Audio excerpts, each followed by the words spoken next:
But like I mentioned before, at this point, Gabby's trauma bonded. And when you're struggling with a trauma bond, the smallest glimmer of hope intensifies the trauma bond. So therefore, the more that people begin to push to encourage that person to leave, the more that person begins to cling, because their identity, self-worth, and self-esteem is tied into this relationship. And they feel like they themselves are the reason that this person is acting this way, that somehow they can fix it. But also, as confusing as trauma bonds are, people who are involved in them also know that the relationship is unhealthy. And this was true for Gabby as well. So, therefore, she reached out to her ex, Jackson. And she tells Jackson that she knows that she needs to leave, just doesn't exactly know how to do it. For the next few days, Jackson and Gabby's phone calls would increase. And Jackson would quickly become a person for Gabby to confide in. One day, Gabby called Jackson, but Jackson wasn't able to pick up because he was at work. Now, around this same time, there was a series of text messages between Gabby and her mom, and they alluded to a possible separation or breakup between Gabby and Brian. Some people suspect that Brian found out about Gabby contacting her ex. Other people think that he was just upset about a potential breakup.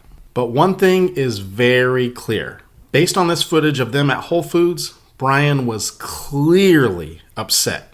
After this, Brian and Gabby went to a campsite and things started to get really weird. She wasn't posting on social media, she wasn't communicating with her family, and she even missed a planned phone call to a friend for her birthday. So Gabby's mom reached out to Brian's mom. Hey, have you heard from the kids? I'm starting to worry about them. Not only was this message received, it was also in blue. And if you're an iPhone user, you know what that means, so pay attention.